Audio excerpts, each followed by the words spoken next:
If he knew the outcome of what was going to happen, he'd do it again. He'd do it again.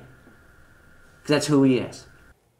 Honoring a hero. Tonight, we're learning more about the Fort Myers police officer who was shot and killed in the line of duty. It's now been 11 long days since Officer Adam Jobbers Miller was shot while responding to a disturbance at the Marathon gas station in Fort Myers. And tonight, 4 in Your Corner's Lisa Greenberg is hearing from a family friend who's giving us some insight as to what these last 11 days have been like. Lisa?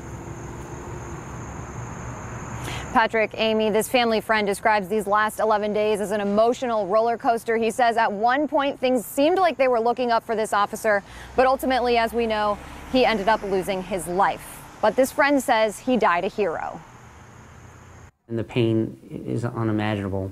This is a parent's worst nightmare. A parent's worst nightmare he saw with his own eyes. Family friend Matt Gallup spent days in the hospital with Adam Jobbers Miller's family, joining the other first responders, loved ones, and even strangers in showing his support. People were visiting other family members in the hospital, and there wasn't a single elevator ride that I wasn't on that someone didn't ask, well, how's the officer doing? How's he doing? Is he doing well? Well, please give our best to him. He's our hero. He met Adam and his family when they lived in New Jersey. He came to Fort Myers days after Adam was shot with these shadow boxes of patches from the police department there and the fire station where Adam was a firefighter for 6 years.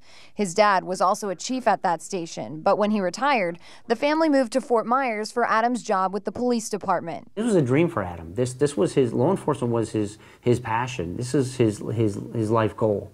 Which he accomplished. He says in the week Adam was fighting for his life, for a while things were looking up. They were seeing some news that looked positive, and it looked like the prognosis was going to be in a positive outlet, and an outcome that would be good for Adam and the family, and ultimately, Adam passed away. Not his family's first loss. In his application to work at FMPD, Adam said his #1 goal was to remove drug dealers from the streets because he said his brother died from an overdose. This untimely death, this sacrifice was made. Adam did this, because this was his job, and he served with honor. He describes Adam Jobbers Miller as someone who would be there for you no matter what, and says he'll go down in history as a hero who made the ultimate sacrifice.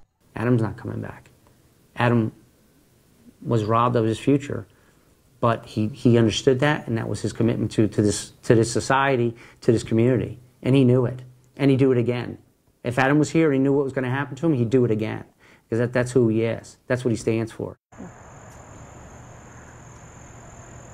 Now, this family friend is also in law enforcement and says he's been getting text messages about support for this family from places as far away as Australia, Spain, and seems like local support is continuing to pouring in. We are outside the Fort Myers Police Department right now, where you can see people have been coming by and dropping off flowers outside the flagpole here. We're counting at least 7 or 8 bouquets of flowers out here, as well as a blue ribbon tied around this flagpole. So the support just continues to pour in, not only for this officer and his family, but for the Fort Myers Police Department. Live outside FMPD, Lisa Greenberg, Fox 4 in your corner.